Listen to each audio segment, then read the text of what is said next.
भूतनी की गाजा जा वहां जाकर देखा, शक्ल अच्छी नहीं तो कम से कम काम ही अच्छे कर ले। हो सकता है कि ऊपर में कुछ तो तू इतिहास लिखेगी ना तूने। अगर वाकई तूने अपनी माँ का दूध पिया है कादियानी औरत अंकल लियाकत, तो तू जाके गाजा पे जाकर रिपोर्टिंग करना। कहाँ मर गई थी जब मणिपुर में मेरी बहनों को, मेरी फौजियों की बीवियों को नंगा करके घुमाया गया था। दिखा रही कि हम वो पालतू कुत्ते हैं, हम हिंदुस्तान में भी भौंकेंगे, हम इजराइल में भी जाके भौंकेंगे, जहाँ पर भी इंसानियत मर रही होगी हम वहाँ जाके भौंकेंगे। इंसानियत को खा गई तू। माँ है डायन, तुझे नजर नहीं आ रहा? 6 दिन का बच्चा मर रहा है, 16 साल के बच्चे मर रहे हैं, तुझे नजर नहीं आ रहा? डायन, तू वहाँ पर अय्याशियां कर रही है। कुत्तों की आवाज सुनवाने के लिए, तो अपने पत्रकारों की, अपने मिल्लतदारों की आवाज सुनवाने के लिए तो फिलिस्तीन और इजराइल गई। तो अंकल लियाकत की बात मत करो, उसकी बात क्या, वो तो मुसलमान है नहीं, वो कादियानी औरत है, वो तो नाच है मेरी बुलबुल, तुझे टुकड़ा मिलेगा। अरे FIR कर दे ना, इसके बाप में हिम्मत कर दे। जो हिंदू तिलक लगा रहे हैं और कह रहे हिंदू राष्ट्र बनाएंगे, इजराइल तक हिंदू राष्ट्र जाएगा। फिलिस्तीन अपने अस्तित्व की लड़ाई लड़ रहा है, फिलिस्तीन अपनी जमीनों की लड़ाई लड़ रहा है, फिलिस्तीन अपनी बेटियों की इज्जत की लड़ाई लड़ रहा है, फिलिस्तीन अपने उन कैदियों की लड़ाई लड़ रहा है जो 12 साल से लेके 80 साल तक के लोगों को जबरन इजराइल ने जेलों में ठूस रखा है।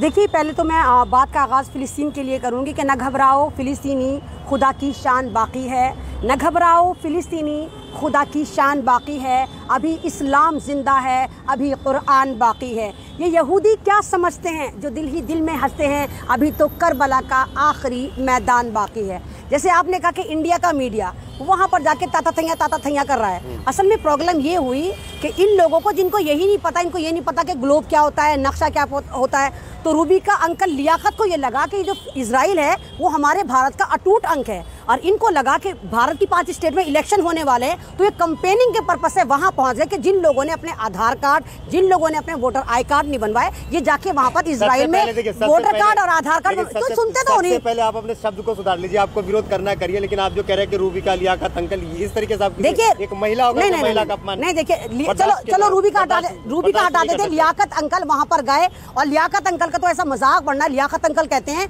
होटल में बैठे हुए, अरे भाई तुम मीडिया को कवर करने गए हो, तुम इजराइल को दिखाने गए हो, तो जाओ। अगर वाकई तूने अपनी माँ का दूध पिया है कादियानी औरत अंकल लियाकत, तो तू जाके गाजा पे जाकर रिपोर्टिंग करना।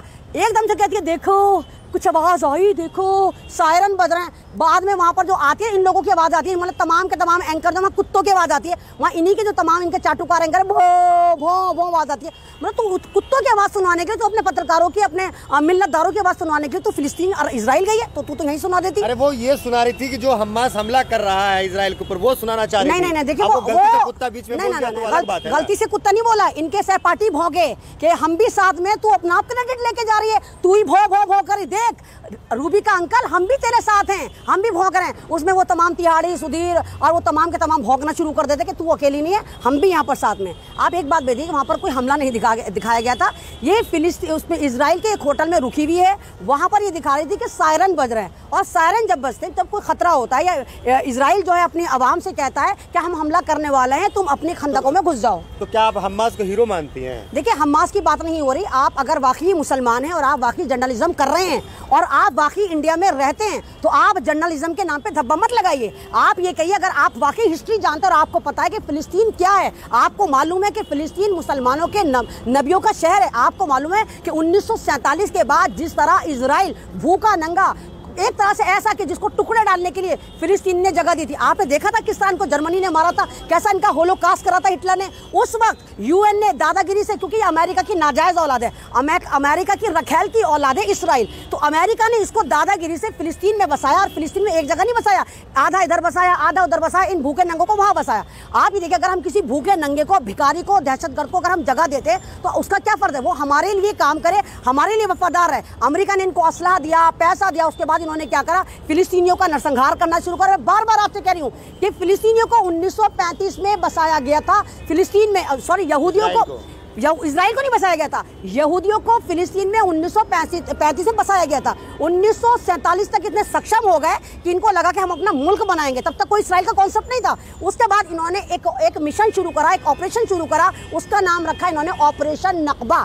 नकबा का मतलब होता है नरसंहार। इन्होंने कहा कि ऑपरेशन नकबा करो, उसके लिए अमेरिका से अपने नाजायज बाप से लगातार हथियार, लगातार पैसे लेते रहो और इस तरह फिलिस्तीन को मारते रहे, उनकी प्रॉपर्टी लूटते रहे, उनके बच्चों को, उनकी औरतों को। मस्जिद अक्सा तो यहूदियों के लिए भी अहम है, ईसाइयों के लिए भी अहम है, मुसलमानों के लिए भी अहम है। तो मतलब मुसलमानों के लिए भी अहम है, यहूदियों के लिए भी अहम है, लेकिन हिंदुओं के लिए अहम नहीं है, ये भी बता दीजिए आप। जो हिंदू तिलक लगा रहे हैं और कह रहे हैं हिंदू राष्ट्र बनाएंगे, इजराइल तक हिंदू राष्ट्र जाएगा। मैं तो खुद कह रही हूँ ये वो कौम है, ये भटकी हुई कौम है जिनको हम यहूदी, लानत तुम्हारी कौम है, अल्लाह ताला खुद इन पर लानत भेजता है। ये वो कौम है जिसने अपने पैगंबर की नहीं सुनी। मूसा अलैहिस्सलाम इनके पैगंबर थे, मतलब उनके दौर में ये लोग कमबख्त मारे आए थे और ये मूसा की भी नहीं मानते थे। मूसा अलैहिस्सलाम जब भी इनसे कहते थे कि मेरा साथ दो, मेरी सुनो, तो ये अल्लाह से साके लड़ाते थे, कहते थे तू तो अपने आप को मैसेंजर ऑफ गॉड कह रहा है ना, जा अपने खुदा से कह। तो इन्होंने शर्तें लगाई थी। मूसा अलैहिस्सलाम थक गए थे। जब ये परेशान हुई कौम तो अल्लाह ताला ने पहली दुनिया की ऐसी कौम है जिस पर खाना पक्का पका खाना भेजा, जिसको मंदसलवा कहते हैं। तो ये मूसा से कहते हैं तेरा खुदा क्या हमें मंदसलवा ही खिलाता रहेगा? लेकिन फिलिस्तीनियों को तब भी पता था कि इन्होंने अपने ही कई नबियों को जो है कत्ल कर दिया बनी इसराइल कौम ने, तो उसके बावजूद भी बसा देना, तो गलती भी उनकी नहीं, गलती उनकी नहीं है। मैंने कहा ना यूएन ने दादागिरी से अमेरिका के प्रेशर में आके इनको बसाया। फिलिस्तीन तो चाहता ही नहीं था कि यहाँ पर, क्योंकि सबने जिन्होंने इस्लामिक हिस्ट्री पढ़ी है उनको पता था कि सबसे मक्कार कौम है, सबसे मक्कार। एक अकेला इसराइल पूरे अरब पर भारी है। तो देखिए मैंने कहा कि एक अकेला मोदी जी सब पे भारी है। देखो जी, एक आप ये देखो कि हिंदुस्तान में मुसलमानों के 57 कंट्री, मुसलमान होना और मोमिन होना अलग बात है। मुसलमान कोई भी हो जाता है जो अल्लाह को माने, किताब को माने, लेकिन मोमिन वो होता है जो अल्लाह ताला के अहकामात पे अमल करे, जो अल्लाह ताला के बताए हुए रास्ते पर चले, जो अपनी किताब की हिफाजत करे, जो अपने मसाजिद की हिफाजत करे, वो कहता है मोमिन, कहलाता है मोमिन। तो वो फिलिस्तीन है, कहीं ना कहीं ईरान भी है, एक आध मुल्क होंगे जिस तरह उनको पता है। लोग कह रहे हैं कि राइट विंग वाले यहाँ के गाजा क्यों नहीं चले जाते? चले जाइए आप वहाँ। नहीं तो आपको मतलब ये लगता है कि अगर हम गाजा जाएंगे तो मतलब गाजा जाके हम उसको समर्थन करेंगे? तो जाएंगे नहीं, ये देखिए आपकी गलत बात है। मैंने कहा ना आधे से ज्यादा भरम तो तुम यूट्यूबर फैलाते हो, आधे से ज्यादा गंद तुम यूट्यूबरों ने मचा रखी। क्यों चले जाए हम गाजा? मतलब वो वहाँ पर आतंकी, उनको तो तुम बुला नहीं रहे। मुझे तो ऐसा लगता है ये तमाम मीडिया वाले ये दिखा रहे हैं। मैं बार बार कह रही हूँ कि इजराइल जो है भारत का अटूट अंग है और मणिपुर जो है वो खाड़ी देश का कोई मुल्क है। तो आप ये जो ड्रामेबाजी करते हो ना, जब किसी भी इंसानियत पर जुल्म होता है, इतना प्रेम क्यों? नहीं हमास के लिए नहीं, मैंने कहा ना आप लोग ना नैरेटिव को सेट करके आते हो और आप हमास करो। आप ये क्यों नहीं कह रहे कि वो फिलिस्तीन है, वो फिलिस्तीन जहाँ पर लगातार शहादतें हो रही हैं। आपने देखा किस तरह 4 दिन पहले वहाँ पर 600 बच्चों को शहीद कर दिया गया। तो क्या फिलिस्तीन आजादी की लड़ाई लड़ रहा है? देखिए फिलिस्तीन आजादी की लड़ाई लड़ रहा है, फिलिस्तीन अपने अस्तित्व की लड़ाई लड़ रहा है, फिलिस्तीन अपनी जमीनों की लड़ाई लड़ रहा है, फिलिस्तीन अपनी बेटियों की इज्जत की लड़ाई लड़ रहा है, फिलिस्तीन अपने उन कैदियों की लड़ाई लड़ रहा है जो 12 साल से लेके 80 साल तक के लोगों को जबरन इजराइल ने जेलों में ठूस रखा है। लोग तो इन्हें आतंकवादी बता रहे हैं। लोग नहीं बता रहे, आतंकवादी बता रहे। जनाब कौन लोग बता रहे हैं? आप आतंकवादी बता रहे हो ना। देखो अंकल लियाकत की बात मत करो, उसकी बात है, वो तो मुसलमान है नहीं, वो कादियानी औरत है, वो तो नाच है मेरी बुलबुल तुझे टुकड़ा मिलेगा। वो तो एबीपी में मुजरे करती थी, अब एबीपी में उसको मिलता था 1.5 करोड़ का प्रोजेक्ट। दूसरा ना कोई टुच्चा चैनल मिला, उन्होंने सोना का मुजरा अगर नई जगह में करा तो ज्यादा तगड़ा मिलेगा। वहाँ इसको रूबी का अंकल को 2.5 करोड़ का प्रोजेक्ट मिला। तो ये तो वो लोग कुतियां हैं जो इंसानियत के साथ नहीं है। मैं तो एफआईआर कर देगी। अरे एफआईआर कर देना, ऐसे बाप में हिम्मत कर दे, पहले अपनी इंसानियत को सही कर। तूने किसी चूहे के बच्चे को पैदा करा है? लगातार जो है क्या नाम इजराइल पर आतंकी हमला हो रहा है। नहीं तो गाजा में जाकर दिखाए ना, ओ भूतनी की गाजा जा वहां जाकर दिखा। शक्ल अच्छी नहीं तो कम से कम काम ही अच्छे कर ले। हो सकता है कि ऊपर में कुछ तो तू इतिहास लिखेगी ना, तूने कुछ अच्छा करा। अरे डायन भी 7 घर छोड़ के हमला करती, तू कैसी डायन है? इंसानियत को खा गई, तू माँ है? डायन तुझे नजर नहीं आ रहा? 6 दिन का बच्चा मर रहा है, 16 साल के बच्चे मर रहे हैं, तुझे नजर नहीं आ रहा? डायन तू वहाँ पर अय्याशियां कर रही है। तू होटल में बैठी है, सायरन बज रहा है, मेरे बहन भाई कुत्ते की तरह भाव कर रहे हैं, ये कर रही है तू ड्रामेबाजी वहाँ पे जाकर। खबर दिखा रही है ना, वो खबर नहीं है ना, वो जमीनी हकीकत नहीं दिखा रही, वो दिखा रही है कि हम वो पालतू कुत्ते हैं, हम हिंदुस्तान में भी भौंकेंगे, हम इजराइल में भी जाके भौंकेंगे, जहाँ पर भी इंसानियत मर रही होगी हम वहाँ जाके भौंकेंगे। तू कहाँ मर गई थी जब मेरी पहलवान बहनें जंतर मंतर में बैठी थी, जो किस कदर यौन शोषण का शिकार थी, तब तो तू मर गई थी। तू कहाँ मर गई थी जब मणिपुर में मेरी बहनों को, मेरी फौजियों की बीवियों को नंगा करके घुमाया गया था और गैंगरेप करा था? कैसे डायन औरत है तू? नहीं आप कह रहे हो इजराइल से वापस, तो आपके ऊपर धावा बोलेगी सीधा। देखिए वो कुतिया है, पत्रकार है, तुम जैसी ही है।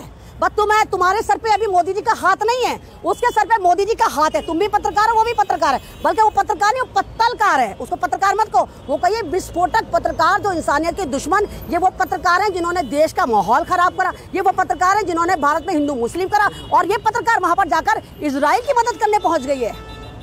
तो क्या जो इजराइल है वो कह रहा है कि हम जो है जमीन पे अब धावा बोलेंगे गाजा के, तो क्या लगता है हालांकि हिजबुल्ला है, ईरान है, तमाम लोग साथ में आए हैं फिलिस्तीन के, तो क्या फिलिस्तीन टिक पाएगा इजराइल के साथ? देखिए मेन वजह यह है कि चार पाँच महीने से जो मेन बात है, जो शायद आप लोगों को भी नहीं पता, 4-5 महीने से इजराइल में लगातार प्रोटेस्ट चल रहा है। वहाँ का जो एक दहशतगर्द प्रधानमंत्री है वो तो नेतन्याहू है, उसके खिलाफ है कि उसको हटाओ, उसको भगाओ, क्योंकि वो भी मोदी जी से इंस्पायर होकर सारे कानून अपने हाथ में लेना चाह रहा था। तो 20,000 फौजियों ने वहाँ पर रिजाइन करा और सड़कों पर बैठे थे, वहाँ के स्टूडेंट सड़कों पर बैठे थे। और जनाब 3 दिन से वहाँ की आम जनता, भारत की जनता नहीं, फिलिस्तीन की जनता नहीं, वहाँ की इजराइल की जनता सड़कों पर उतरी और कह रही है कि नेतन्याहू अपनी दहशतगर्दी बंद कर, फिलिस्तीन के मासूम बच्चों को मारना बंद कर, अपना जो तूने ये तासुबी दिखा रखा है वो बंद कर, तू जो अपने नाजायज बाप से फास्फोरस बम लेकर बच्चों पे मारा वो बंद कर। उधर अमेरिका, सबसे बड़ा आतंकवादी मुल्क तो अमेरिका है। आपको तो याद होगा हिरोशिमा नागासाकी जापान के 2 शहरों को इस अमेरिका ने किस तरह बर्बाद करा था, और आज ये बनना है और कह रहा है कि हम इजराइल का पेच टाइट कर रहे हैं। आज अमेरिका ने एक बयान दिया और कहा कि इजराइल बाज आ जाए। ये तो वही वाली बात हो गई, एक नशेड़ी, एक गंजेड़ी, एक शराबी को तुम शराब दो।